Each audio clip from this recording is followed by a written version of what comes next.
Hello, my name is Narek Petrosyan. I am making this video for HCA 702 class for our final debate.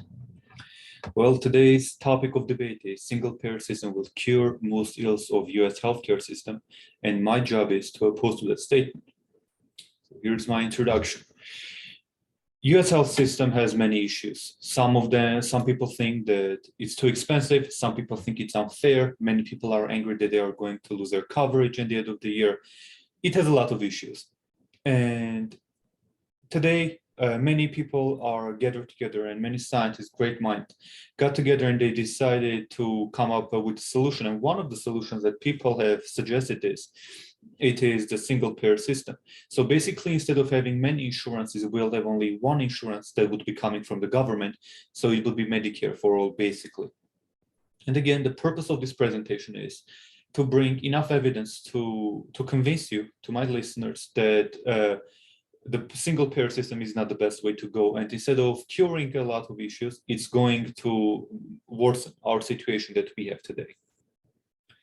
I like to start my argument from economic implications of single payer system.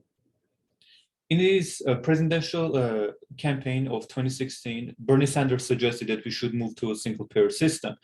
But many people, many scientists have pointed it out that if we move to that system, it is going to create a lot of issues. One of them is going to add about $2 trillion with a T, $2 trillion to our national debt, which keeps on increasing, and adding another 2 trillion is not a good thing. On top of that, it is going to decrease our national GDP from 7 to 10%. So that's another bad thing that we don't want to our economy happen.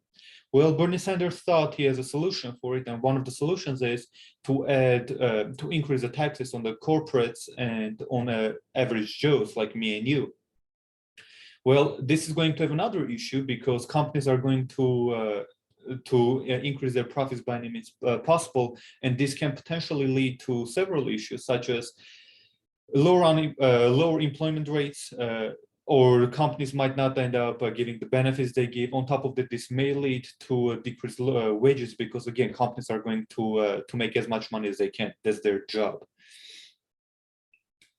Another problem we have is a political problem. Health insurance, many people think that health insurance is an individual affair, and increasing taxes can potentially lead to riots and to a lot of unrest. As all of us remember, the United States Revolutionary War started from increased taxes, and it is embedded in our blood that we don't want higher taxes, and this is an individual affair. Everyone should deal with it by their own means, and a lot of people don't want to pay extra money to guarantee other people to have their insurance. So this is a limitation on our freedom, something that we don't want. And this goes with my next point, which is choices.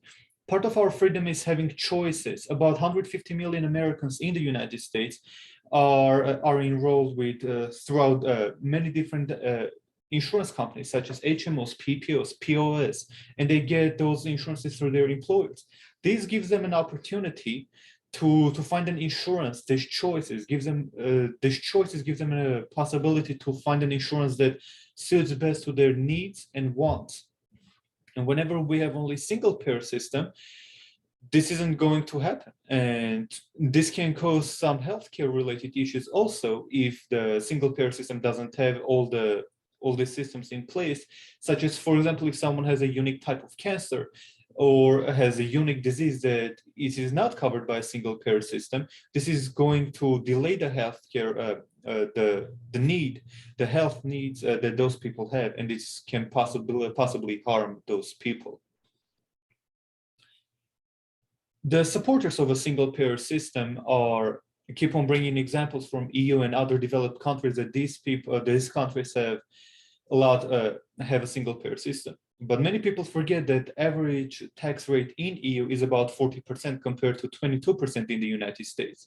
Besides, all those countries don't have a population of 340 million people. It is a huge number. You can't satisfy all of them. And there is a big divide in these 340 million people. And two sides of the political spectrum are constantly fighting.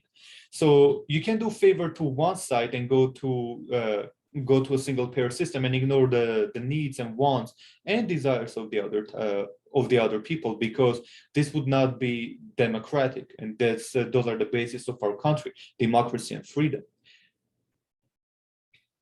On top of that, USA is famous for its innovation in the medical technologies. We are constantly ranked in the first three, or majority of the time we're in the first stop for being innovators, for bringing new stuff, new ways of treating people, new technology. And we can run into potential issues with the medical technologies and single payer system if a hospital that relied on the money from the insurance companies to increase their revenue and to reinvest that revenue into medical technologies, into innovations. If many hospitals are unable to find to negotiate a good pay, a reasonable pay with the government, they won't have enough money to reinvest that money into innovations, and USA would be risking losing their first spot in the innovations in the international market.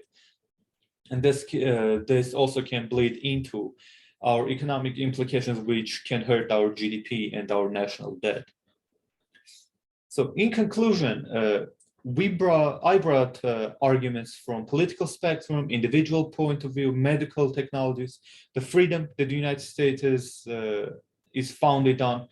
And I would like to end my conclusions with the statement that single payer system would hurt the current healthcare system that we have right now, instead of fixing it. Thanks for listening, and here are my references that I used for these arguments. Thank you.